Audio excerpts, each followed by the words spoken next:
ये सब इतना गुंडा सबको संरक्षण देके खुद वर्दी में गुंडा बना हुआ है। हम लोग बाहर निकाल के इसको थाना में ताला मारने का काम करेंगे। कैसे इस तरह से एक जल्लाद भी उतना निर्दयी नहीं हो सकता है जितना निर्दयी होके ये घटना का अंजाम तीन दिया है। जगह जख्म के निशान थे जो इंक्वेस्ट रिपोर्ट है उसके अनुसार से। एक उनके सिर के ऊपर धारदार हथियार से वार था, दूसरा गर्दन में पीछे की तरफ में धारदार हथियार से वार था और तीसरा उनके हथेली पे जख्म के निशान थे। एफआईआर होना लेकिन एफआईआर को साबित करना इसकी जितनी निंदा की जाए वह कम है। और हम तो समझते हैं कि इस धरती पर यह पहला घटना है जो इतना दरंदी पार कर गया है। कैसे इस तरह से एक जल्लाद भी उतना निर्दयी नहीं हो सकता है जितना निर्दयी होके ये घटना का अंजाम दिया है। इस पर जितना बड़ा भी कठोर से कठोर कार्रवाई हो कानून करे और सजा दिलावे। लोगों में काफी यहाँ आक्रोश भी है। एकदम होगा, ये आक्रोश वाला बात ही है।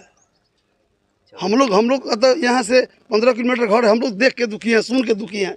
आए हैं, देखे हैं, हिम्मत काम नहीं कर रहा है डेड बॉडी देखने का। इस तरह का हुआ है। आरोपित लोग फरार है, सब लोग पकड़ाएगा, सब कानून के एक पकड़ाएगा, सब जाएगा जेल। कोई बचने जा रहा है थोड़ी, इस घटना में कोई नहीं बचेगा। कोई उसको मदद करने वाला नहीं मिलेगा इस धरती पर जितना बार गलत किया है। क्या मांग रहे हैं प्रशासन से?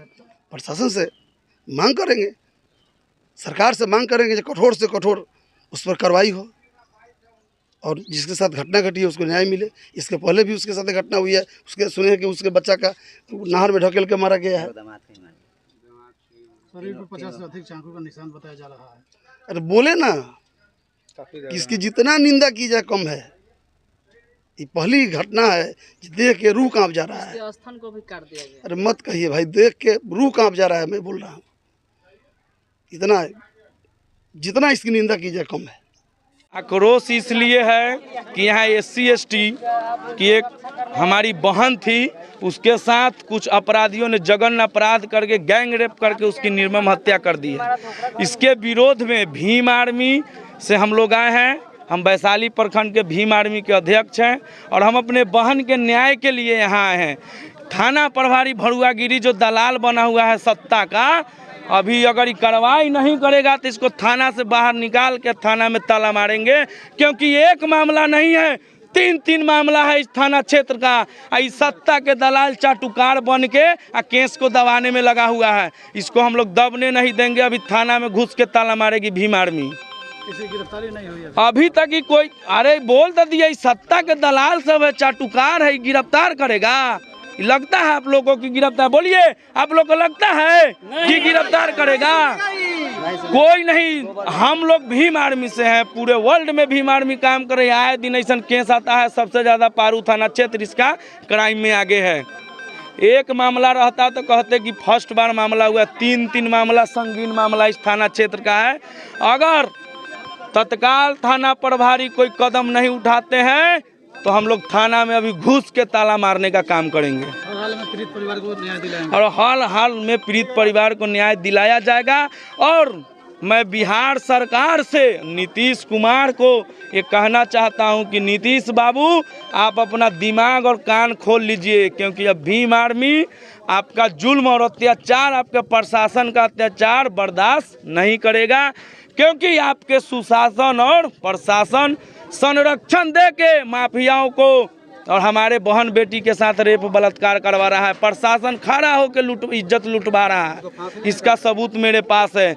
अगर तुरंत कार्रवाई अविलंब नहीं हुआ, उसको फांसी की सज़ा नहीं हुई, तो मैं बिहार सरकार को और इस देश भारत के बिहार के प्रशासन और पारू थाना क्षेत्र के प्रशासन को एक घोषणा करता हूं कि पूरे बिहार का चक्का जाम कर दिया जाएगा भीम आर्मी द्वारा। अगर अविलंब गिरफ्तारी और मुआवजा नहीं मिला पीड़ित परिवार को, तो थाना प्रभारी को अभी हम लोग बाहर थाना से निकाल के थाना में ताला मारने का काम करेंगे। क्योंकि ये सत्ता का दलाल है, ये सब बंदूक लटका के अगर हमारा समाज का कोई जाता है तो थाना में से भगा देता है, उसका सबूत मेरे पास है। सब रिपोर्ट नहीं लिखता है, FIR नहीं लिखता है, इसका सबूत मेरे पास है। ये सब इतना गुंडा सबको संरक्षण दे के खुद वर्दी में गुंडा बना हुआ है।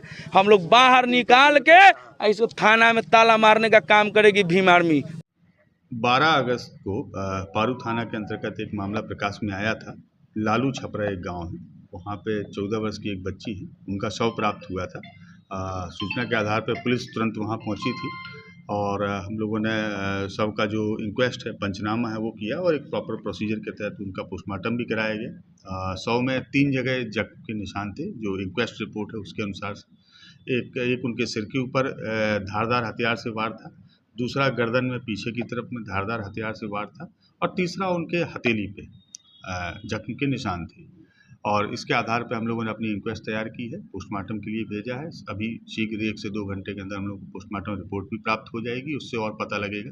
अभी वहाँ घटनास्थल पे उसी दिन एक धारदार हथियार के रूप में खुरपी को जब्त किया गया था, जिसकी FSL की टीम ने प्रॉपर उसका सीजर बनाया है। खुरपी पे हम लोगों को कुछ खून के धब्बे भी मिले हैं। मिट्टी में भी जो खून के धब्बे थे उसका भी सैंपल FSL ने प्रिजर्व किया है, हम लोग उसको FSL भेज के जाँच करवा रहे हैं। इसमें जो बच्ची है उनके परिजनों के द्वारा प्राथमिकी दर्ज कराई गई है, जिसमें एक नामजद अभियुक्त है, अन्य अज्ञात है, और उस प्राथमिकी को दर्ज करके हम लोग इन्वेस्टिगेट कर रहे हैं और हम लोग लगातार गिरफ्तारी के लिए इसमें प्रयासरत हैं।